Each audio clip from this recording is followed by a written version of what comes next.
Assalamualaikum warahmatullahi wabarakatuh.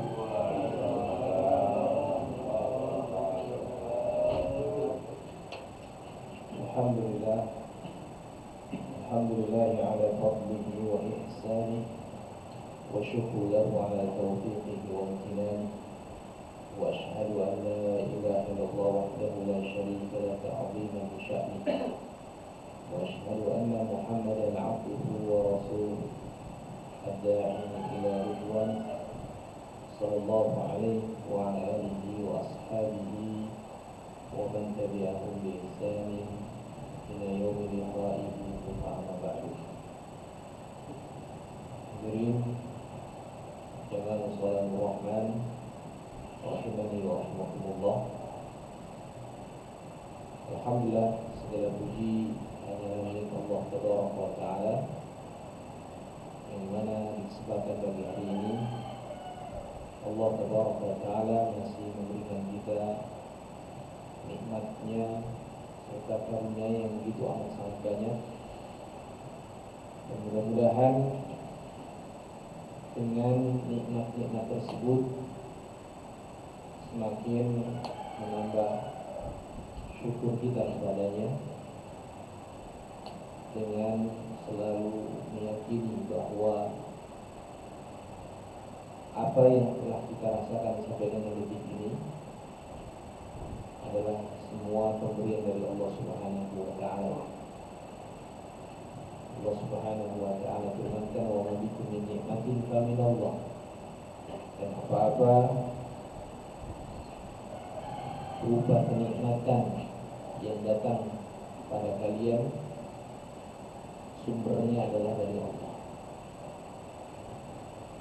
Dan juga tidak cukup sampai dengan di situ, kita pun berusaha untuk senantiasa memuji Allah Tabaraka wa Ta'ala dengan lisan kita. Kita ucapkan alhamdulillah, segala pujian hanyalah milik Allah. Bahkan dalam keadaan ketika dalam kesulitan sekalipun, ketika dalam keadaan yang tidak mengenakan sekalipun, maka syariat kita menganjurkan kita untuk mengucapkan alhamdulillah ala kulli hal. Segala puji hanyalah milik Allah dalam setiap keadaan. Dan kita buktikan syukur kita kepada Allah Taala dengan semakin memperbanyak kualitas dan kuantitas ibadah kita kepadanya. Ini sebagai bentuk dari syukur kita kepada Allah Taala. Semakin Allah memberikan banyak kenikmatan-kenikmatannya, maka untuk menjaga nikmat tersebut agar senantiasa tetap ada dan tidak luput dari kita, maka kita senantiasa berusaha untuk selalu menjadikan setiap detik kesempatan kita untuk berada di atas ketaatan kepadanya.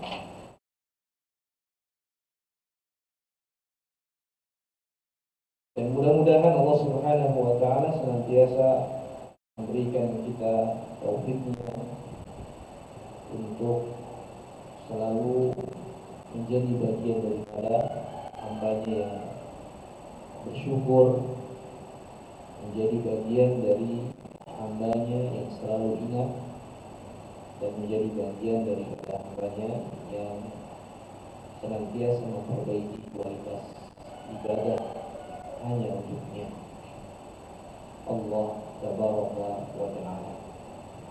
Jemaah sekalian rahimani wa rahimakumullah, di kesempatan pekan yang pertama ini kita akan kembali membahas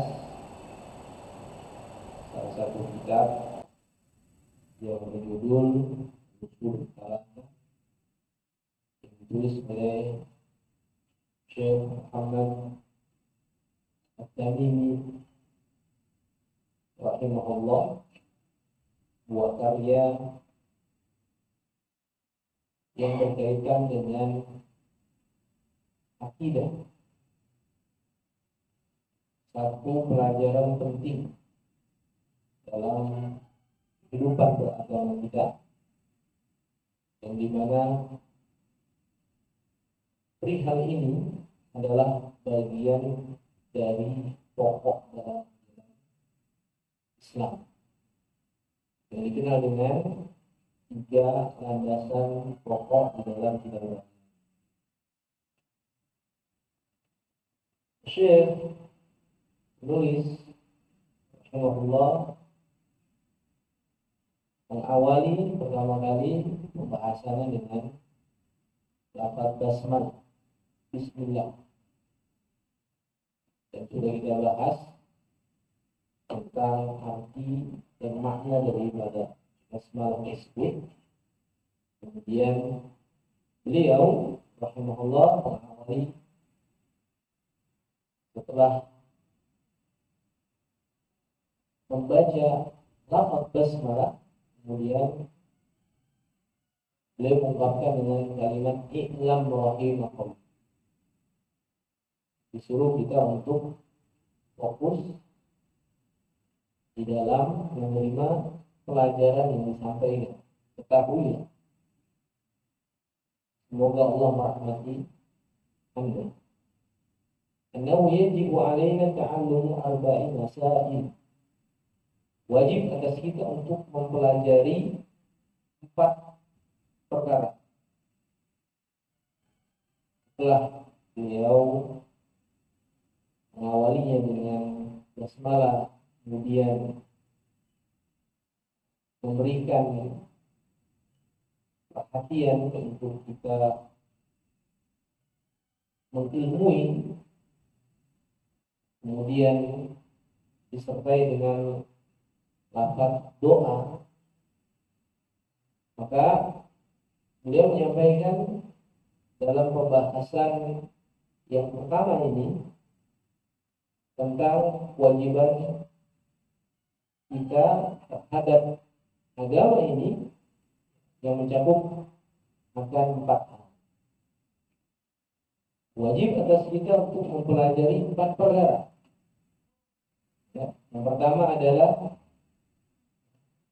al-mas'alatul ula al-ilmu. Perkara yang pertama adalah berilmu, mengilmui. Kemudian beliau mengatakan wa huwa ma'rifatullah wa ma'rifatu nabiyhi sallallahu alaihi wasallam wa ma'rifatu dinil Islam bil ilm. Ilmu adalah mengenal Allah, mengenal nabinya sallallahu alaihi wasallam, dan mengenal agama Islam dengan dalil-dalilnya. Di sini poin yang pertama, beliau mengajak untuk kita asta'yu fi talabi al-ilmi. Untuk kita mencari dan berusaha untuk mendapatkan sebuah ilmu. Karena tidak ada sesuatu yang paling utama dibandingkan dari ilmu itu sendiri. Bagaimana perkataan Az-Zuhri rahimahullah, ma 'abidallaha bi syai'in afdal min al-ilm. Tidaklah Allah disembah dengan sesuatu yang lebih utama dibandingkan dengan ilmu. Mengapa demikian? Karena orang beribadah kepada Allah Subhanahu wa taala itu butuh kepada ilmu. Bukan dasar di dalam dia beribadah kepada Allah Subhanahu wa taala dengan dasar karena tradisi, karena budaya, karena ikut-ikutan. Tetapi dia beribadah kepada Allah Subhanahu wa taala karena pengetahuannya. Al-Imam Ahmad rahimahullah Beliau mengatakan talabul ilmi afdalul a'mal liman sahhat niyatuhu. Menuntut ilmu adalah amalan-amalan yang paling utama bagi yang niatnya ikhlas. Mengapa? Karena ilmu, kata beliau, al-mirathun nabawi wa nurul qalbi. Ilmu itu adalah warisan para nabi dan cahaya bagi hati. Wa ahluhu hum ahlullah wa hizbuhu. Dan orang yang memiliki ilmu, mereka adalah ahlullah, warga Allah, wa hizbuhu, ya, dan kelompoknya. Wa awlan nasi bihi wa aqrabuhum ilaih. Dan orang-orang yang memiliki ilmu adalah orang yang utama dan orang yang lebih dekat hubungannya dengan Allah. Wa akhsyahum lahu. Dan orang yang paling takut kepadanya. Wa arfa'uhum darajat. Dan orang yang memiliki ilmu itu orang yang akan ditinggikan derajatnya. Dan bahkan kata Imam Ahmad, al-ilmu la ya'diluhu syai'un. Ilmu itu tidak bisa dibandingkan dengan apapun. Kita ulang kembali poin pertama ini, yang kita sudah bahas poin ini. Saya ambil perkataan Syekh Abdul Muhsin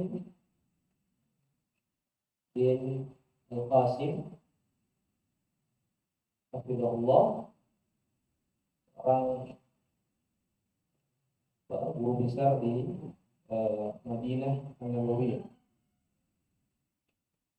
ketika mensyarah mengenai poin pertama ini. Al-Imam Ibnu Qayyim rahimahullah, beliau mengatakan al-ilmu syar'i, ilmu agama saat ini kita pelajari, adalah hayatul qulub, dan kehidupan bagi hati. Wa nurul basair, cahaya bagi pandangan. Wa syifa'us sudur, dan obat bagi dada. Wa riyadul uqul, dan taman bagi akal. Wa ladzatul arwah, dan kelezatan bagi ruh. Wa ansul mutawahhishin, dan sebagai teman di saat kesepian. Wa dalilul mutahayyirin, dan sebagai petunjuk bagi orang-orang yang bimbang. Wa huwa al-mizanul ladzi bihi tuzanul aqwal wal a'mal wal ahwal. Dan ilmu adalah mizan, sebagai timbangan yang dengannya ditimbang perkataan, perbuatan, dan keadaan. Bihi ya'rifullaha wa ya'budu. Yang dengan ilmu Allah itu disembah, Allah itu diketahui, Allah itu disembah. Wa yadhkuru wa yuwahhid. Yang dengan ilmu Allah itu bisa diingat dan bisa diesakan. Wa yahmadu wa yamjid. Allah dipuji dan juga dengannya, dengan ilmu Allah diagungkan. Wa bihi hada ilaihi salikun. Dengan ilmu orang yang berjalan mendapatkan petunjuk. Wa min tariqihi wasala ilaihi wasilun. Dan dari jalan ilmu akan sampailah orang yang sampai. Wa min babihi dakhala alaihi qasidun. Dan dari pintunya, pintu ilmu, orang yang memiliki tujuan akan masuk dengannya. Bihi tu'rafu syara'i wal ahkam. Dengan ilmu orang bisa tahu tentang syariat agama ini dan hukum-hukumnya. Wa yatamayyazul halal minal haram. Dan dia bisa membedakan mana yang halal, mana yang haram. Wa bihi tusalul. Dengan ilmu juga itu bisa menyambung tali silaturahim, menyambung hubungan. Wa huwa imamun, dan ilmu adalah imamnya. Wal amalu makmumun, dan amal adalah makmumnya. Ilmu adalah imamnya,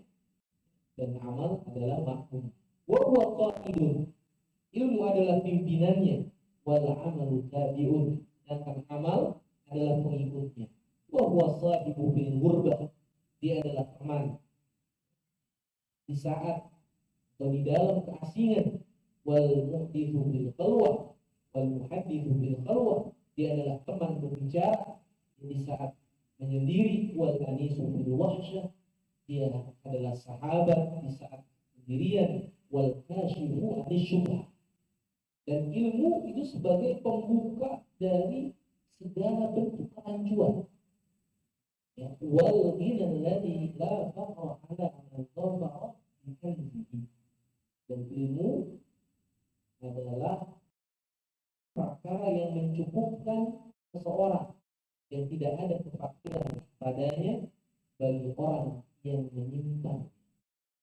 Ini dikatakan oleh Imam Ibnu Qayyim dalam kitab beliau Madarijus Salikin. Oleh karenanya kebutuhan manusia terhadap ilmu itu melebihi daripada kebutuhan dia dibandingkan makan dan minum. Sesuai dengan apa yang dikatakan oleh Imam Ahmad, an-nasu ilal ilmi ahwaju minhum ila ta'am wasyarab. Manusia kepada ilmu itu amat sangat butuh dibandingkan kebutuhan mereka terhadap makan dan minum. Lianna rajul yahtaju ila ta'am wasyarab fil yawmi marratan aw marratain. Karena seorang ketika dia makan ataupun minum sehari sekali dua kali, dia makan sekali dua kali. Wa hajatu ila ilmi bi'adadi anfasi. Kebutuhan dia terhadap ilmu itu melebihi kebutuhannya sebagaimana bilangan nafas-nafas kehidupan. Selama nafas masih ada, maka dia butuh yang namanya ilmu. Jadi dikatakan wa talabul ilmi mufaddalun 'alal jihad fi sabilillah. Bahkan menuntut ilmu itu lebih diutamakan dibandingkan jihad fi sabilillah. Imam Ibnu Abbas sebagai mufassiru hadhihi ummah, sebagai ahli tafsirnya umat ini, radhiyallahu anhu, mengatakan al-ghudu wa raha wa rahu fi ta'allumil ilmi afdalu indallah min al-jihad fi sabilillah. Berbagi hari dan di sore hari di dalam mempelajari suatu ilmu itu lebih utama di sisi Allah Azza wa Jalla dibandingkan jihad fi sabilillah. Kenapa? Karena ketika seseorang di majelis ilmu mempelajari ilmu itu butuh yang namanya kesungguhan, butuh yang namanya jihad. Dia harus menundukkan hawa nafsunya. Terlebih kajiannya di waktu subuh. Dia harus melawan kantuk. Dia harus melawan keletihannya, kecapeannya, ya, dan seterusnya. Makanya wajar keutamaan menuntut ilmu itu amatlah sangat agung, bahkan dibandingkan dengan jihad fisabilillah. Kenapa demikian? Karena menuntut ilmu itu adalah bagian daripada jihad, bagian dari jihad fisabilillah. Kata Imam Ahmad rahimahullah, ta'allumu al-ilmi wa ta'limuhu afdalu min al-jihad wa ghairihi. Mempelajari ilmu, dia belajar suatu ilmu, dia mengajarkan suatu ilmu itu lebih utama dibandingkan jihad dan yang lainnya. Kata Imam Abu Hanifah dan Imam Malik rahimahumullah, afdalu ma tatawwa'a bihi al-ilmu wa ta'limuhu. Suatu yang paling utama, ya, dibandingkan dengan amalan-amalan sunnah, yaitu mempelajari suatu ilmu dan mengajarkan ilmu. Kata Ibnu Qayyim rahimahullah, la ya'dilu bidadul ulama illa damu syuhada. Tidaklah bisa dibandingkan, ya, dengan jumlah daripada orang-orang alim, melainkan, ya, dengan darahnya para syuhada. Ini menunjukkan bahwa ilmu adalah perkara yang amat sangat utama. Bahkan tidak ada suatu yang ya, di mana waktu dihabiskan di situ, keutamaan yang ada di dalamnya melebihi daripada mempelajari suatu ilmu. Dan tidak ada suatu perkara yang diinfakkan yang lebih utama dibandingkan daripada ilmu. Dan tidak ada suatu yang dikorbankan yang lebih utama dibandingkan dia mencari sebuah ilmu. Kata Imam An-Nawawi rahimahullah, dikatakan ittafaqa jama'atus salafi ala anna al-ishtighal bil ilmi afdalu min al-ishtighal bi nawafilus shalah was-shaumi wat-tasbih wa nahwi dzalika min a'malil badan. Sepakat para ulama terdahulu bahwasanya menyibukkan dengan ilmu, kita mempelajari ilmu, membahas ilmu, itu lebih utama dibandingkan dari menyibukkan dirinya dengan amalan-amalan sunnah, seperti halnya sholat sunnah, saum sunnah, bahkan berzikir, bertasbih dan yang lainnya, dari amalan-amalan badan. Jadi amalan-amalan kadang itu ada yang tingkatannya memiliki keutamaan yang melebihi daripada amalan-amalan yang lainnya. Bisa jadi karena waktunya, bisa jadi karena memang amalan tersebut bobot daripada amalan tersebut. Dan bisa jadi dia melakukan amalan tersebut dengan apa? Dengan cara dia mengetahui bahwa di dalamnya ada keutamaan yang lebih besar dibandingkan dengan amalan-amalan yang lainnya. Di antaranya adalah menuntut ilmu, mempelajari sebuah ilmu. Kata Ali bin Abi Thalib radhiyallahu anhu, "Fa'ish bi ilmin wa la tabghi lahu badalan, an-nasu mauta wa ahlul ilmi ahya." Hiduplah dengan ilmu, dan janganlah kau mencari pengganti selainnya. Manusia nanti akan mati, sedangkan orang-orang yang berilmu senantiasa hidup. Lihat betapa banyak apa yang dihasilkan oleh para ulama kita yang sampai dengan saat ini mereka menikmati apa yang sudah mereka korbankan berupa ilmu. Masih dibaca, masih dikaji, masih diteliti apa-apa yang telah mereka tulis, apa-apa yang telah mereka berikan kepada umat ini. Ini menunjukkan bahwa ilmu keutamaannya itu amatlah sangat besar. Wa nasihatul ulama hiya at-tazawwud minal ilmi. Di antara bentuk nasihat para ulama adalah at-tazawwud bil ilmi. Kita berusaha untuk menambah ilmu. Kata Ibnu Jauzi rahimahullah, "Wa ma azalu ahrasun nas 'ala al-ilmi li'annahu an-nurul ladzi yahtadi bihi." Tidak akan berkurang, tidak akan hilang orang-orang yang begitu semangat di atas ilmu. Artinya banyak orang yang punya konsentrasi di dalam mereka mempelajari sebuah ilmu. Konsen mereka untuk mencari sebuah ilmu.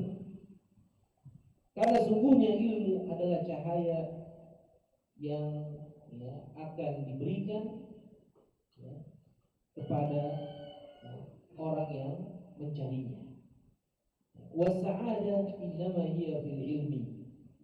Dan orang yang ingin mencari kebahagiaan itu hanya ada pada orang yang berada di atas ilmu.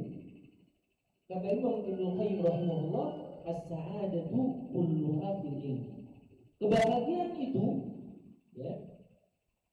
semuanya ada pada ilmu. Wa ma yaqtadihi, dan orang-orang yang mengamalkan ilmu tersebut. Wallahu yuwaffiqu man yasha, la mani'a lima a'ta wa la mu'tiya lima mana'a.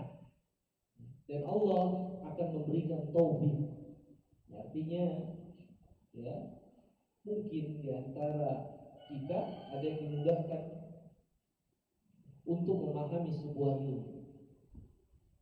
Namun tidak cukup sampai di situ. Allah berikan taufik. Ketika Allah berikan taufik memahami sebuah ilmu, mempelajari sebuah ilmu, kemudahan yang Allah berikan, selanjutnya adalah kemudahan yang Allah berikan kepadanya, yaitu kemudahan untuk mengamalkan ilmu yang sudah dia pelajari. Allah memberikan taufiknya kepada siapa yang ia kehendaki. La mani'a lima a'ta. Tidak ada yang bisa menghalangi bagi siapa yang Allah beri. Allah kasih sebuah ilmu. Ya, ini adalah bagian daripada rizki yang Allah berikan kepada kita. Karena rizki itu tidak mesti harus diukur dengan nominal. Karena rizki itu ya, sifatnya adalah umum. Allah berikan kepada kita karunia ilmu. Ini adalah bagian daripada rizki yang Allah berikan. Maka ketika Allah berikan, tidak ada yang bisa menghalanginya. Wala mu'tiya liman mana. Dan ketika ya, tidak diberikan, ya, tidak ada yang memberikan kecuali ya, dialah Allah yang akan menghalanginya. Tidak ada yang bisa memberikan kalau Allah halangi. Wa innama raghiba aktsarul khalqi min iktisabi hadhihi sa'adah wa tahsiliha wu'urata tariqiha wa murarata mabadiha wa ta'iba tahsiluha wa annaha la tunalu illa 'ala jiddin min at-ta'ab. Dan sesungguhnya betapa banyak manusia yang mencari yang namanya apa? Yang namanya kebahagiaan, kesenangan. Bagaimana dia berusaha untuk memperoleh kebahagiaan tersebut?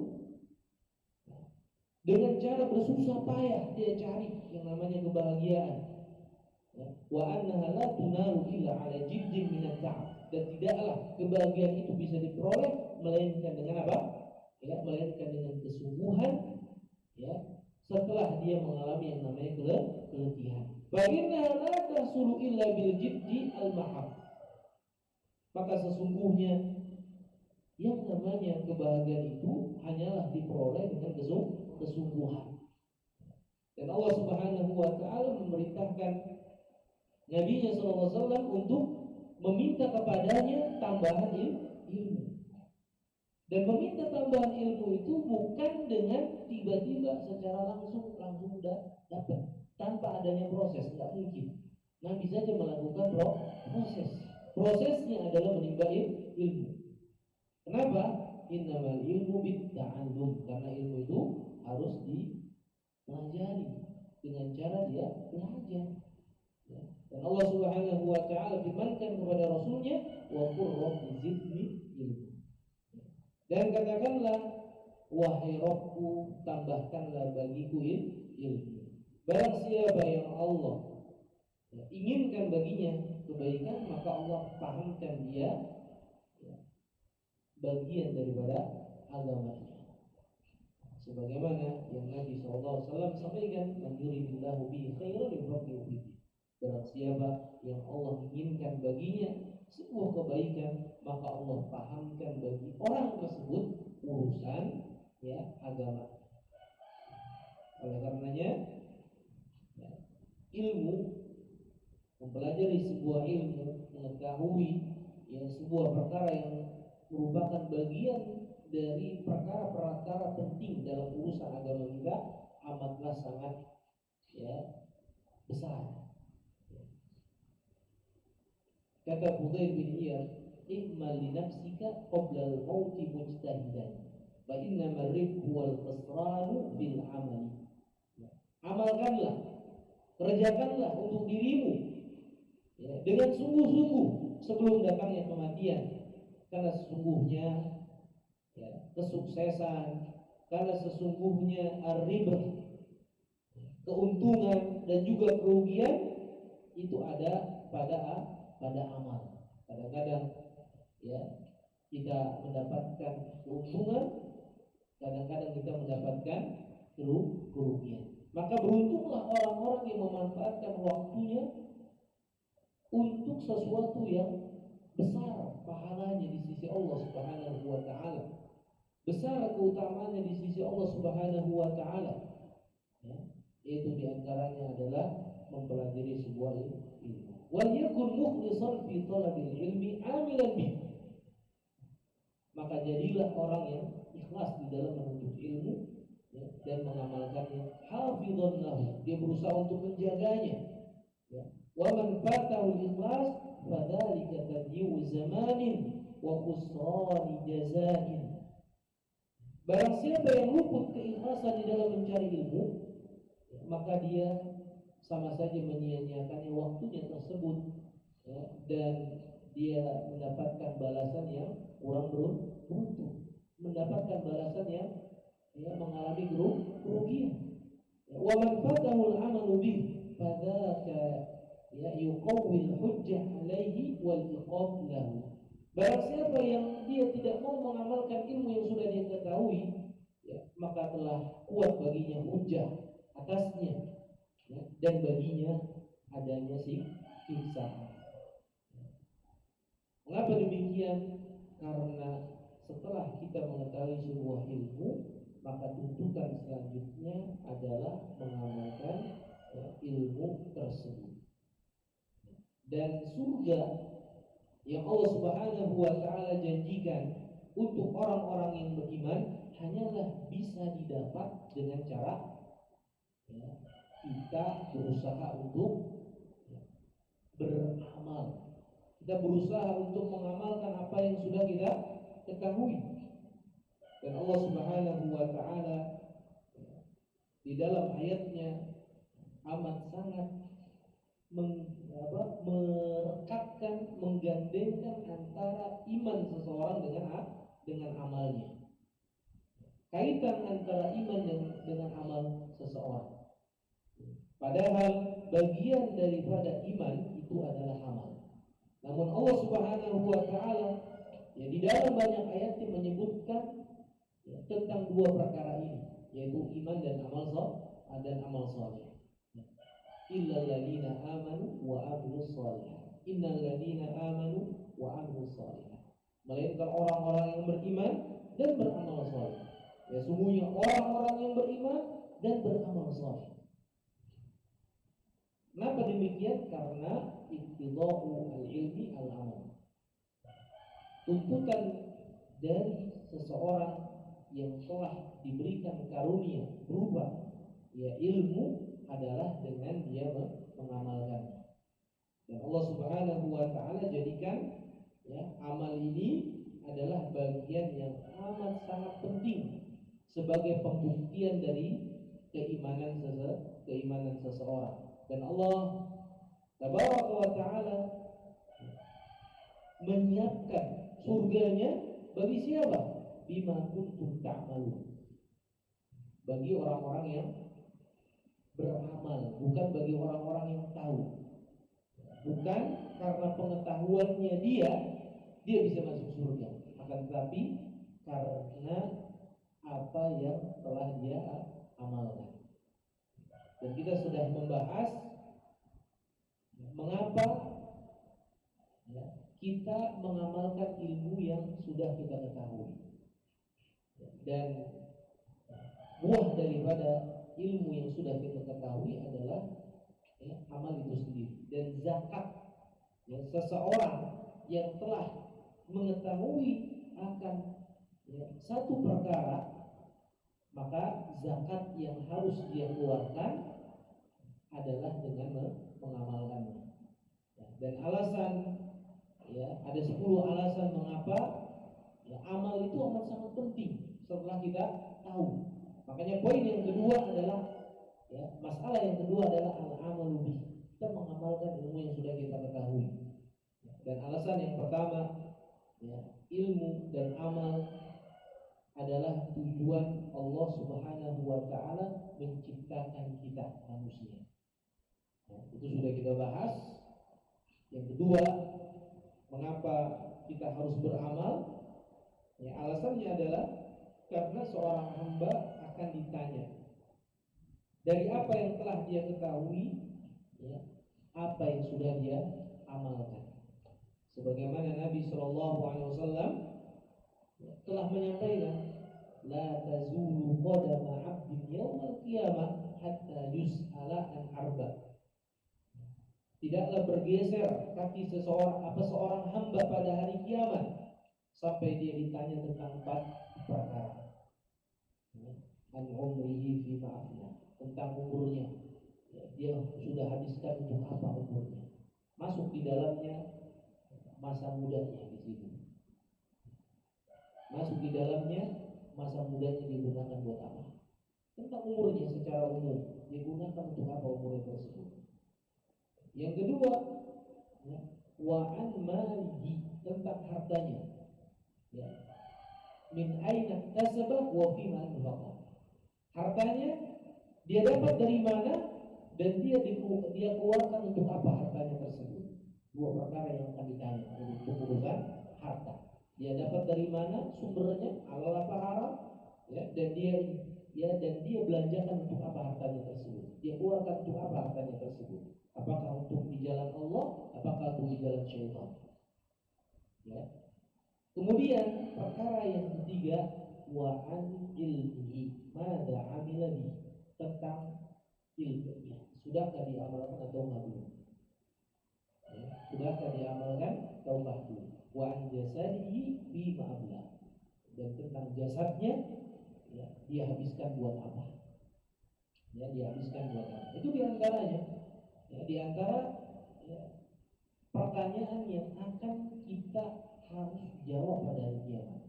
Di antara pertanyaan tersebut, ya, yang akan ditanyakan oleh Allah Subhanahu wa taala pada seorang hamba, yaitu tentang ilmunya, sudahkah dia amalkan ataukah belum. Itu poin yang kedua sudah kita bahas. Kemudian poin yang ketiga, mengapa ya kita dituntut untuk mengamalkan ilmu yang telah kita ketahui, ya, bahwa wa'idun wa tahdidun liman la ya'malu bi ilmi. Di situ ada ancaman. Ya, ada ancaman yang amat sangat keras bagi orang yang tidak mengamalkan ilmunya. Bukan berarti sekali lagi ini ada syubhat lagi. Ya, ada kerancuan dalam dia ya berpikir. Apa rancunya? Kalau begitu sudah, ya, karena ya, orang yang tidak mengamalkan ilmunya saja dapat ancaman. Kalau begitu lebih baik dia tidak ya tahu, lebih baik dia tidak berilmu biar tidak dapat ancaman. Lebih parah lagi kalau begitu. Orang yang tahu yang nggak ngamalin dapat ancaman, ya, maka ya dia simpulkan. Kalau begitu lebih baik tidak tahu. Jadi orang yang jahil saja. Jadi orang yang nggak tahu saja selamanya. Ini adalah sebuah kesalahan. Ya, sebuah kesalahan. Salah dia dalam menyimpulkan. Ya, justru ketika dia tidak tahu, maka dia harus berusaha untuk tahu. Tidak boleh dia stuck dalam satu keadaan. Uzur bil jahl, uzur karena kebodohan, ya, kalau memang di situ tidak ada orang yang mengajarkannya. Kalau di situ ternyata ya, tidak ada wasilah-wasilah yang mengantarkan dia untuk mendapatkan ilmu. Tapi kalau ternyata sarana-sarana tersebut ada di hadapannya, akan tetapi dia tidak mengambil manfaat tersebut, ya, maka ini ya, tentunya tidak ada ya, udzur di dalamnya.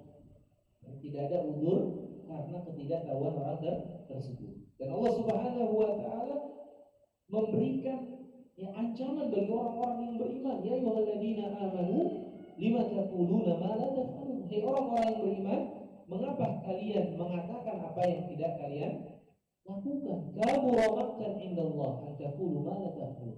Amat besar ya kebencian di sisi Allah kalian mengatakan apa yang tidak kalian kerjakan. Jadi ya ini sudah kita bahas poin yang ketiga ini. Allah Subhanahu wa taala berikan ancaman yang amat sangat berat.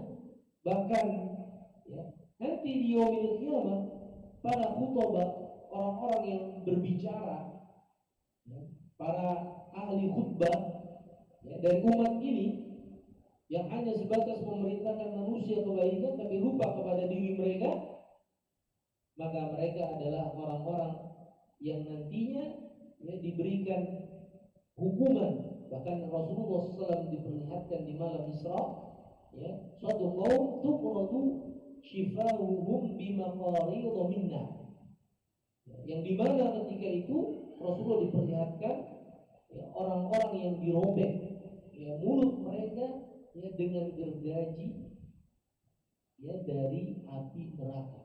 Gergajinya made in Jahannam, gergajinya ini bukan merek yang ada di sini, tapi mereknya adalah neraka Jahannam. Akan digergaji mulut-mulut mereka dengan gergaji yang berasal dari neraka Jahannam. Rasulullah bertanya, mana haula, siapa mereka? Wahai Jibril, qalu haula khutaba'u min ummati. Mereka adalah ahli khutbah dari umatmu. Kalau dulu zaman para sahabat banyak ahli ahlul ilminya dibandingkan dengan khutbahnya. Kalau sekarang banyak khutbahnya dibandingkan ahlul ilminya. Kenapa demikian? Ya'muruna an-nasa bil birri wa yansauna anfusahum wa hum yatluna al-kitab afala ta'qilun. Kemudian Nabi membacakan ayat, dibacakan ayat, mereka adalah orang-orang yang memerintahkan manusia kepada kebajikan, akan tapi mereka lupa kepada diri mereka. Sedangkan mereka membaca Alkitab, afala ya'qilun. Apakah mereka tidak memikirkannya? Artinya mengambil pelajaran dari orang-orang yang mendapatkan ancaman tersebut. Dan salah satu golongan yang akan pertama kali mendapatkan ancaman, merasakan api neraka Jahannam, diantaranya adalah orang yang alim yang tidak mengamalkan ilmunya, orang yang tahu yang dia tidak mengamalkan ilmunya. Yang keempat, perkara yang keempat, mengapa kita harus mengamalkan ilmu yang sudah kita ketahui. Dan ini adalah tamratu al-ilmi, yaitu buah daripada ilmu yang sudah kita ketahui, yaitu al-amalu sababun lidukhulil jannah. Bahwa amal yang kita lakukan ini adalah penyebab kita untuk bisa masuk surga. Nggak mungkin kita diam-diam saja. Nggak mungkin ketika Allah janjikan surga tanpa adanya usaha. Kata Nabi SAW, huffatil jannah bil makari wa huffatin nar bisyahawat. Surga itu diliputi dengan perkara-perkara yang kita nggak suka, perkara-perkara yang kita nggak suka, yang kita benci. Adapun neraka itu diliputi dengan perkara-perkara yang kita sukai. Coba, betapa banyak gitu kan seseorang yang mereka terjerumus dengan perbuatan dosa dan maksiat. Kenapa? Karena mengikuti daripada hawa nafsu. Dan hawa nafsu tersebut adalah faktor utama yang menjadikan seseorang terperosok di dalam perbuatan dosa dan maksiat. Kenapa? Inna nafsa la'ammaratu bisu'. Karena sungguhnya jiwa itu senantiasa mendorong untuk melakukan perbuatan buruk. Dan perkara-perkara untuk mendapatkan surga ini harus ditempuh dengan perkara-perkara yang tidak kita sukai. Haruslah dengan kesungguhan melawan jiwa kita yang senantiasa menyuruh untuk melakukan perbuatan-perbuatan yang buruk, perbuatan dosa dan maksiat. Dan betapa banyak dalil-dalil Al-Quran dan As-Sunnah yang dimana Allah Subhanahu wa Ta'ala mengaitkan antara orang yang beriman dan beramal soleh sebagai ashabul jannah. Allah Ta'ala firmankan, walladzina amanu wa amilus shalihat ulaika ashabul jannah hum fiha khalidun. Dalam surah Al-Baqarah ayat 82. Orang-orang yang beriman dan beramal soleh, mereka adalah penghuni surga. Mereka kekal di dalamnya. Di dalam. Orang yang beriman dan beramal soleh sebagai seorang yang mendapatkan surganya Allah Tabaraka wa Ta'ala. Dan Nabi SAW mengatakan, "Lan yudkhila ahadan amaluhu jannah." Tidaklah seseorang masuk surga hanya karena amalannya semata. Ya, jadi orang itu masuk surga bukan karena amal semata. Artinya bukan karena amal yang dia lakukan lantas dia bisa masuk surga secara langsung, tidak. Ya, akan tetapi fa innal amalu sababun min asbabi dukhulil jannah. Amal itu hanyalah sebab orang bisa masuk surga. Wa dukhulul jannah bi rahmatillahi azza wajalla. Sedangkan orang masuk surga itu karena rahmat Allah tabaraka wa taala, karena kasih sayang Allah subhanahu wa taala. Ya, bahkan dikatakan oleh para sahabat ketika mereka dengar hadis ini, ya, mereka bertanya kepada Rasulullah, "Wala anta ya Rasulullah?" Begitu juga engkau ya Rasulullah? Ya, kata Rasulullah, "Qal la wala ana illa an yataghammadani Allah." Ya. Iya, tidak juga aku, melainkan Allah Subhanahu wa taala mengkaruniakan kepadaku karunia-Nya. Ya, bi fadlin wa rahmatin. Allah berikan karunia-Nya kepadaku, Allah meliputi aku dengan karunia-Nya dan rahmat-Nya. Sehingga apa? Sehingga Rasulullah SAW adalah orang yang pertama kali mengamalkan apa yang ia ketahui. Orang yang pertama kali mencontohkan perkara-perkara yang berkaitan dengan perintah di dalam syariat ini, dan orang yang pertama kali menjauhkan perkara-perkara yang diharapkan dalam syariat ini. Ini Rasulullah SAW. Ya. Beliau SAW masuk surga karena karunia Allah dan rahmatnya. Balaisatil a'mal fi maqamin yakunu dukhulul 'abdi al-jannah iwadan aw muqabilan lidzalik, bal al-a'malu sababun. Maka amal itu bukanlah di dalam sebuah kedudukan yang menyebabkan seseorang itu masuk surga sebagai pengganti dari apa yang sudah dia upayakan, apa yang dia usahakan. Bukan, akan tetapi amalan yang dia lakukan adalah sebagai penyebab dia masuk surga. Fa inna dukhulal jannah innama huwa bi rahmatillah wa fadlihi.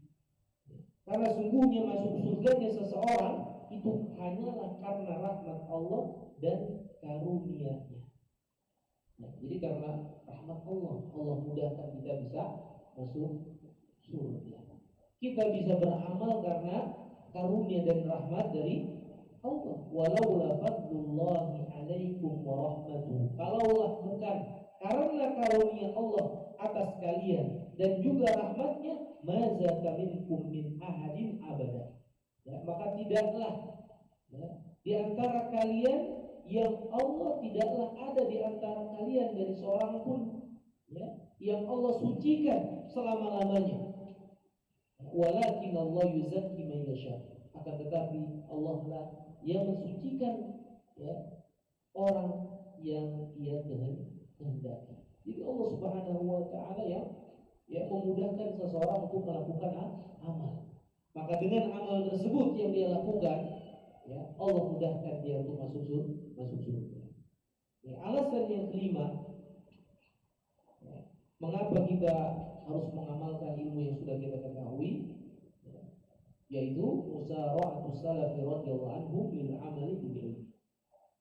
Bahwa orang-orang soleh terdahulu begitu amat sangat bersegera di dalam beramal. Dan menunjukkan bahwa orang-orang yang terbaik itu amat sangat perhatian terhadap amalnya. Lihatlah bagaimana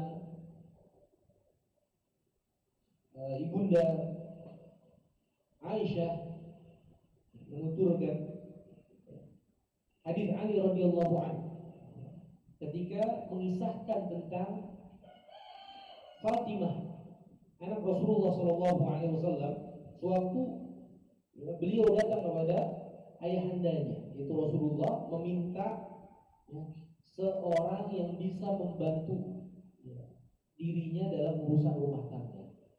Faqala laha alaihi assalatu wassalam. Maka Rasulullah mengatakan kepada anaknya Fatimah radhiyallahu anha, "Awala adullu ala ma huwa khairun laki min khadimin."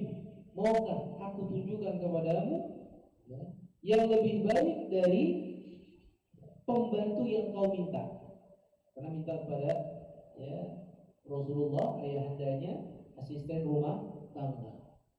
Maka Rasulullah katakan, mau nggak aku tunjukkan sebuah perkara yang lebih baik dari yang kau minta. Itu minta ya asisten rumah tangga. Ya. Apa kata Rasulullah? Idza awaiti ilal firash tusabbihina Allah talatan wa talatin wa tahmidinahu talatan wa talatin wa tukabbirinahu talatan wa talatin. Jika engkau mendatangi ya, tempat tidurmu, maka tasbihlah kepada Allah sebanyak 33 kali. Ya, ucapkanlah ya pujian kepada Allah, yaitu alhamdulillah sebanyak 33 kali ya, dan takbirlah ya sebanyak 33 kali. Qala Ali radhiyallahu an, "Fama taraktuha mundu sami'tuha min Rasulillah sallallahu." Aku tidak pernah meninggalkan perkara ini.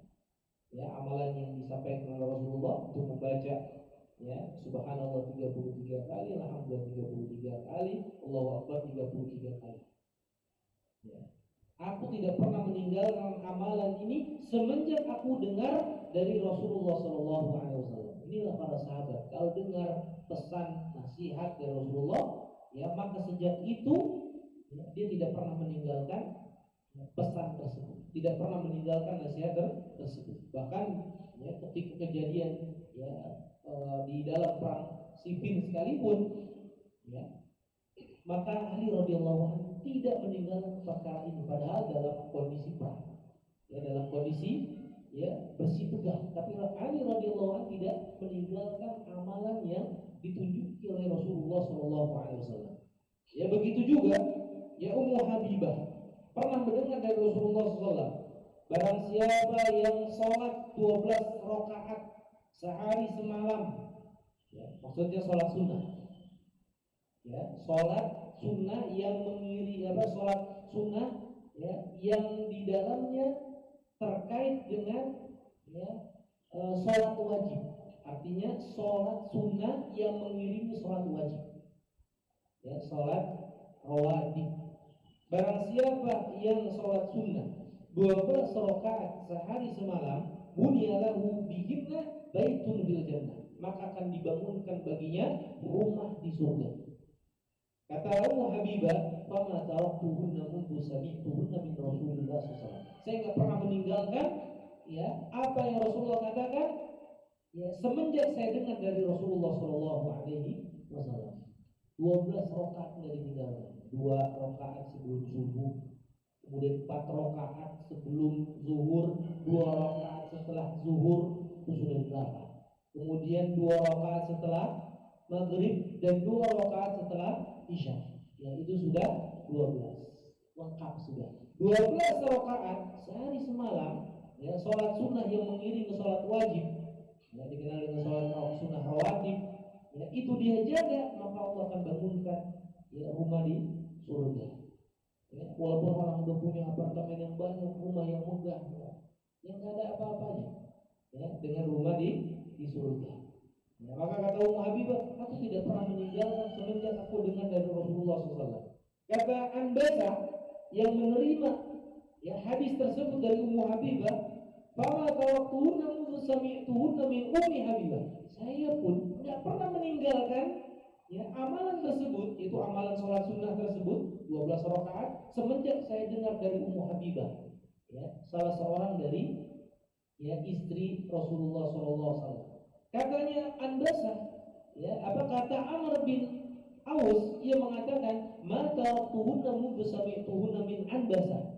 Ya, orang yang menerima hadis dari Anbasah, ya yaitu Amr bin Aus, ia mengatakan, saya pun tidak pernah meninggalkan ya perkara tersebut semenjak saya dengar dari Anbasah. Kata Nu'man bin Salim yang dia mendengar hadis tersebut dari siapa? Dari Amr bin Aus. Kata dia, "Ma taraktuhunna mundu sami'tuhunna min Amr bin Aus." Rawahu Muslim.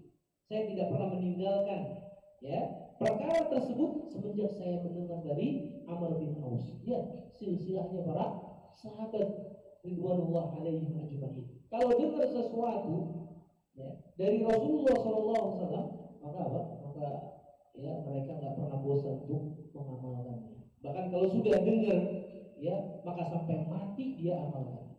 Ya, kalau kita ya justru ya sebaliknya kan gitu.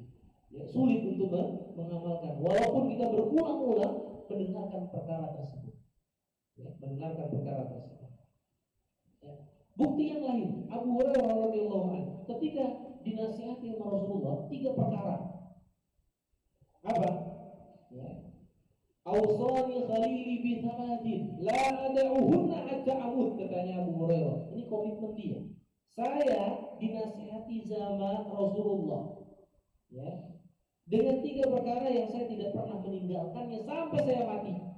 Ini komitmennya dia. Ya, shaumi thalathati ayyam min kulli syahrin, yaitu puasa 3 hari setiap bulan. Ini bukan bulan Masih, tapi bulan Hijriyah. Ya, bukan yang bulan Masih. Ya, puasa karena tahun baru. Ya, bulan baru Januari enggak ada. Ya, bukan. Ya, puasa yang berkaitan dengan bulan Hijriyah. 3 hari setiap bulannya. Ya, 13, 14, 15. Ya, puasa puasa pertengahan bulan. Ya, ayyamul bid. Yang kedua, wa sholati duha. Saya tidak pernah meninggalkan sholat duha. Wa naumin ala witrin, dan saya tidur ya sebelumnya melaksanakan sholat witir. Ya, jadi saya sholat witir ya sebelum tidur. Ini yang diamalkan oleh siapa? Oleh Abu Hurairah radhiyallahu anhu. Ya, bahkan Abu Darda mengatakan awsani habibi bi thalathin lan adahunna ma ishtu.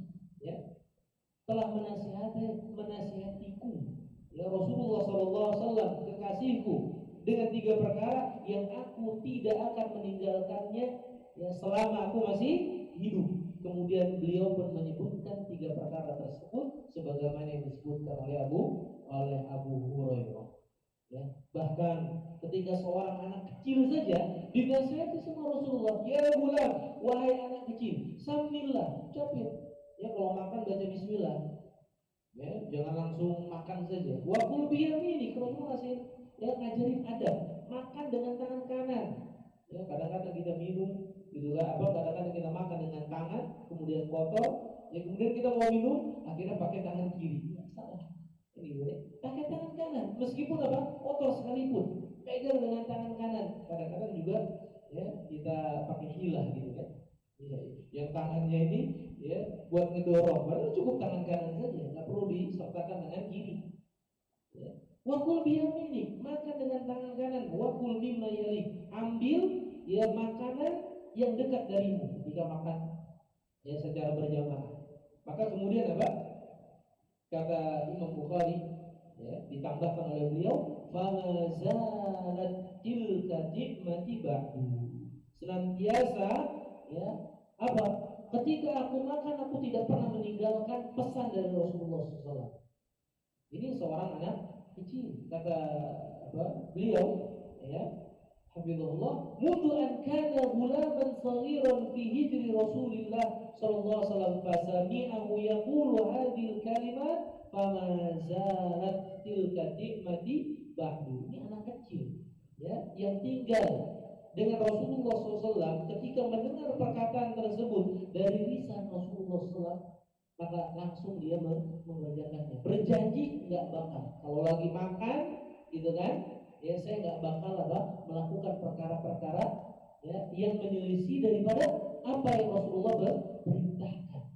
Ya, betapa banyak hadis-hadis yang lain yang menunjukkan ya bahwa ya mereka para sahabat begitu amat sangat getol, ya kan, semangat di dalam menjalankan pesan-pesan Rasulullah, membuktikan ya mereka adalah orang-orang yang ya giat dalam beramal, ya, giat dalam ya melakukan amal-amal soleh. Nah, inilah para ya sahabat ridwanullah alaihim ajma'in. Ya, adapun perkara-perkara yang lain ya ada 5 poin lagi, insyaallah kita akan lanjutkan di pertemuan berikutnya. Ya, alasan mengapa ya kita diharuskan, dituntut untuk mengamalkan apa yang kita ketahui. Ya, insya Allah kita akan lanjutkan poin-poin yang lain yang disebutkan oleh Syekh Abdul Razak Muhsin Al-Abad Al-Badr dalam ya, kutip beliau yang berjudul Thamaratu Al-Ilmi Al-Amal, buah dari ilmu adalah amal. Ya, nanti ada 5 poin lagi, insya Allah nanti kita lanjutkan ya di pertemuan berikutnya. Wassalamualaikum warahmatullahi wabarakatuh. Alhamdulillahirabbil alamin. Subhanakallahumma wa bihamdik, asyhadu an la ilaha illa anta, astaghfiruka wa atubu ilaik. Assalamualaikum warahmatullahi wabarakatuh.